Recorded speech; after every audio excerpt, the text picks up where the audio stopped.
The next story is how do we deal with circles? How do you find, now obviously the centroid of a circle is very easy, just think for 2 seconds, but how about the centroid of a quarter circle or a semicircle? Or what about the mass of a circle with a variable density? What about the second moment of area of a circle, which isn't zero, by the way? What about these situations? So in these situations, we use different coordinates. We don't use x, y, which are the rectangular coordinates, which are called the Cartesian coordinates. We use what's called polar coordinates. Now, we'll go through this, but basically you're changing, instead of x and y, you're using r and theta. We'll explain what they are. The other thing that can catch you is that dA is not dx by dy or dr by d theta, it's r by dr by d theta. We'll show this on the next page. Yeah. Okay. So for a circular disc, so why I say disc, not circle, is the interior is included here. You can write all the points in terms, the coordinates in terms of r and theta, and we'll say what r and theta is in a second. This compass is crap. Lovely. So, okay, let's say a few things. So you should probably, well, you may or may not know that x squared plus y squared equal to a squared is the equation of a circle with center 0, 0 and radius a.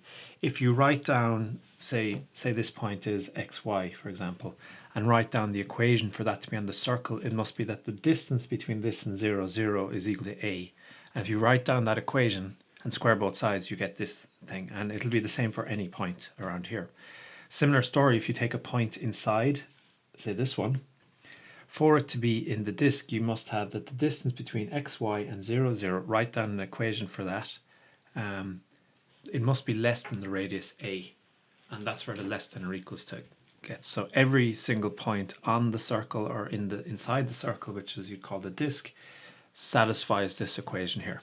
Right, so that's the first thing. Now what we're going to do is we're going to use the following coordinates r and theta. So we can specify, rather than talking about distance along the x, distance along the y, you can say how far is it from the center? That's going to be r. And what angle does it make with the positive x-axis?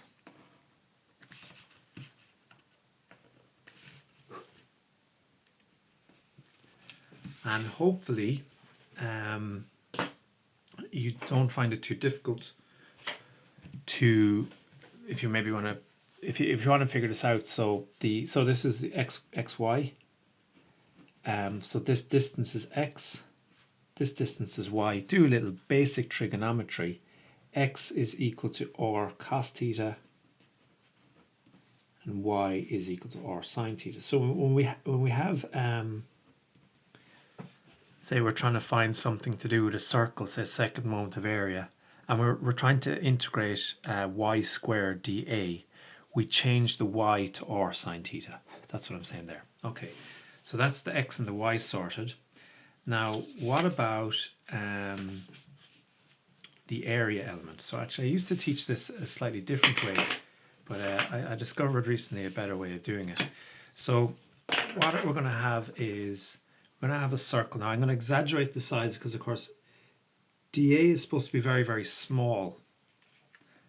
But actually what I'm about to do doesn't actually matter what I do. I think it works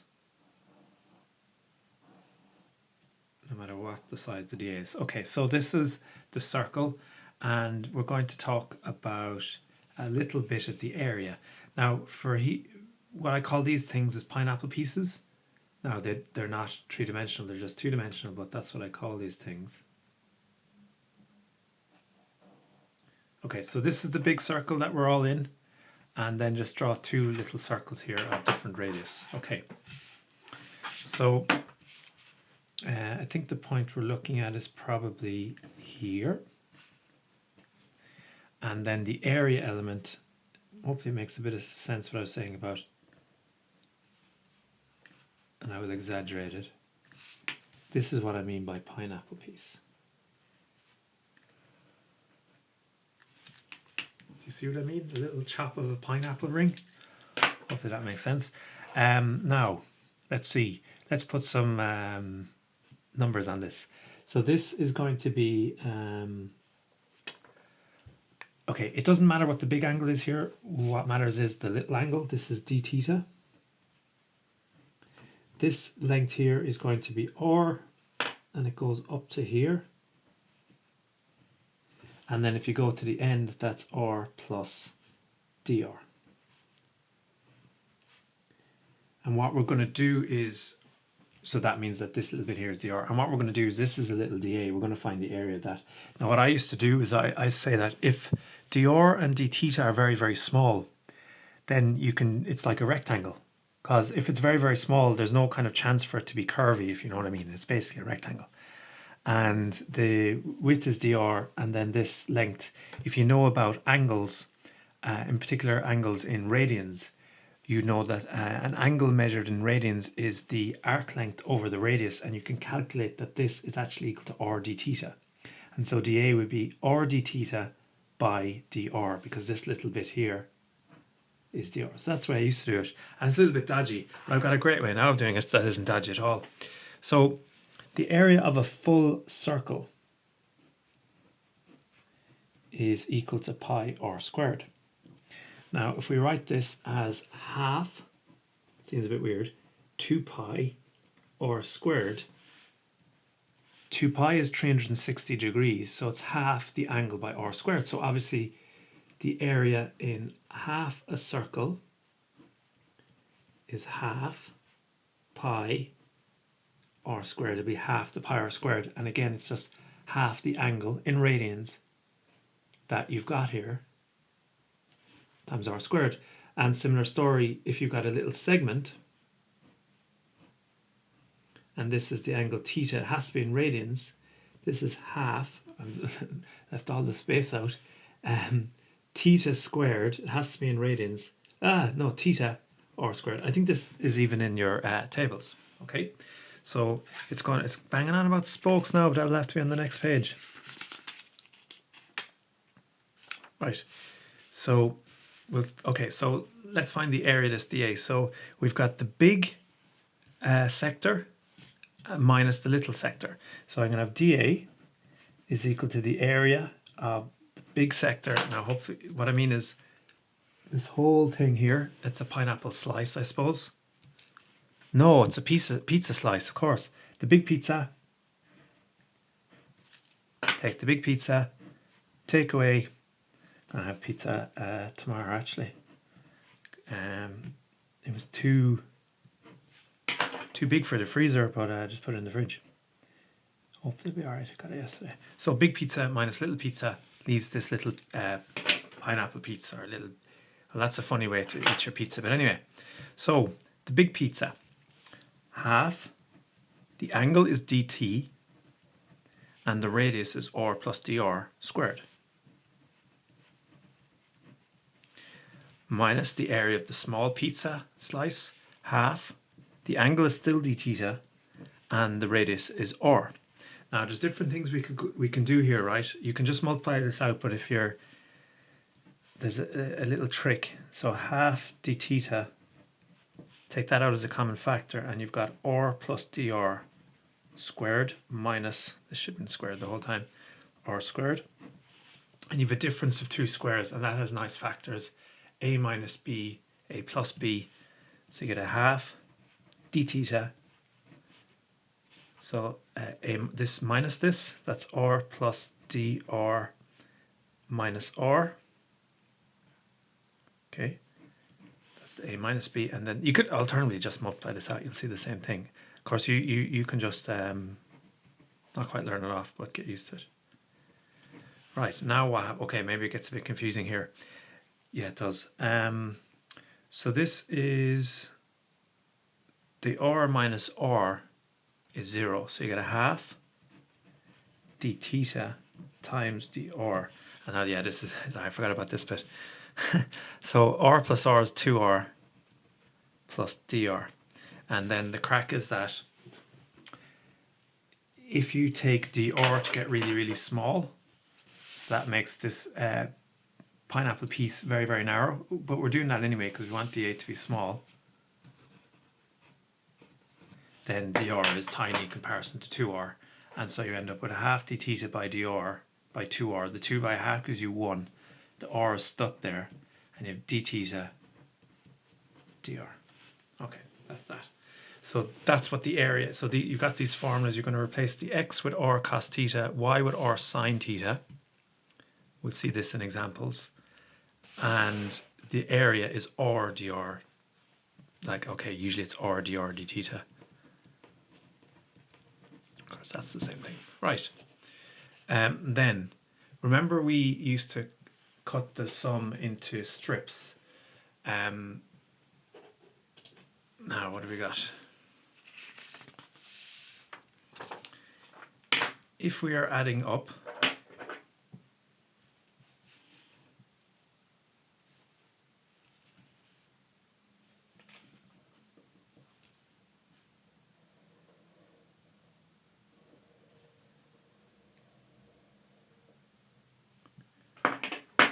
okay, so here I'm talking about x squared. To change this r0 to a, x squared plus y squared less than or equal to a squared. A is the radius, and you're adding up over a circle.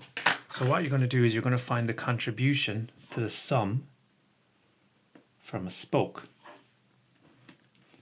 Now the spoke is at a fixed angle theta, and you're going to add up from r distance from the origin 0 to r equal to a, and that will be the, if you're adding up over a circle, you're going to find the contribution to the sum from a spoke, which in a moment you're going to find the mass of a spoke.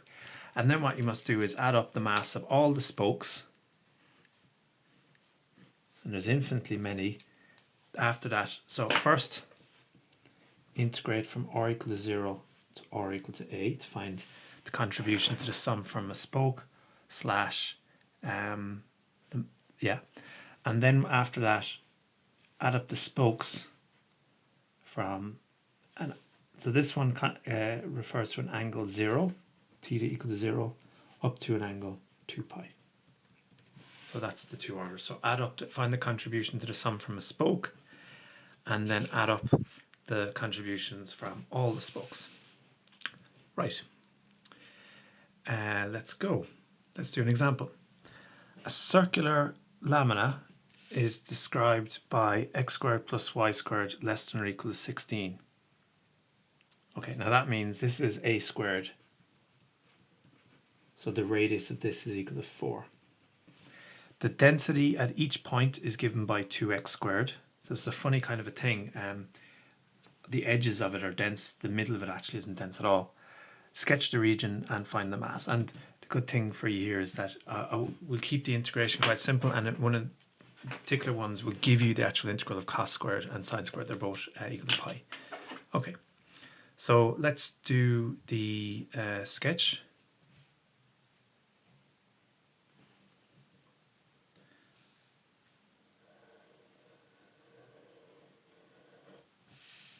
Okay, we know here that the radius is 4. Okay, and what we're trying to find is we're adding up over the entire circle 2x squared times dA. That's what we're trying to do. Okay. Good. So what we're going to do is this is a mass. Okay, so we're going to find the mass of a spoke at a fixed angle theta. But what we're going to have to do is write all the x's and the dA in terms of r and theta. So for example, x is equal to r cos theta, and therefore x squared is equal to r cos theta by r cos theta is r squared cos squared theta, and dA from the previous page is r dr d theta. Now these unfortunately are not given to you on the exam paper. You do a few examples, you kind of get used to this. Okay, so where are we at? So let's find the mass of the spoke. So I'm going to write mass of spoke. You're going to add up. So what we're adding up now is actually these little pineapple pieces from r equal to 0 here to r equal to 4. So we're adding up 2x squared dA. Well, we'll write it like that first. So from r equal to 0 up to r equal to 4, 2x squared dA. So we will replace it. So we found on the previous page that x squared is r squared cos squared theta. Okay, and dA we said is r dr d theta. Okay, now we have to say that along this spoke, theta is a constant, and so is d theta, and so is 2. So we can take out all the constants. 2 is a constant. Along this spoke, look, the angle is at all these points, the angle is the same. It's theta. So theta is a constant, so cos squared theta is a constant. And d theta is a constant. And what we're left with is integral from 0 to 4. We've got r squared times r, which is r cubed, times dr, which isn't the worst integral in the world. So we get 2 cos squared d theta. They're just sitting there. At the moment, for a spoke, they're constants. And the integral of r cubed is r to the 4 over 4. And this goes from 0 to 4. And now we do our top limit minus bottom limit. 2 cos squared theta d theta. And so we get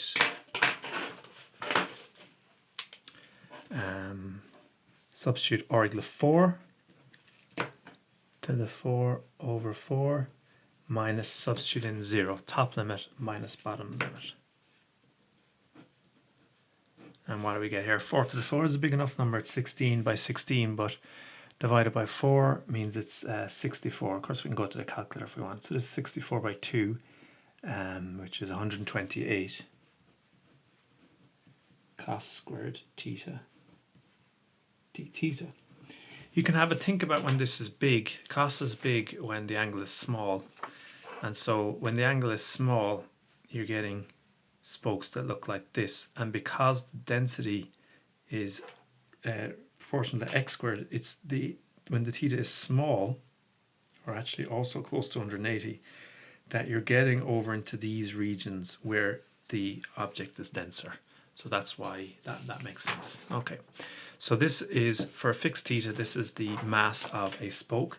And now if we add up the mass of all the spokes, summing from theta equal to 0 all the way, theta to pi over 2, pi, 3 pi over 2, theta from 0, we have to go from 0 equal to 2 pi. 0 to 2 pi to add up all of these. So the total mass is found by adding up from 0 to 2 pi the mass of the spokes, which are each 128 cos squared theta d theta. Now this is ordinarily a kind of a messy enough little integral, but there's very good news, and the very good news goes as follows. First of all, obviously we can take out the constant 128.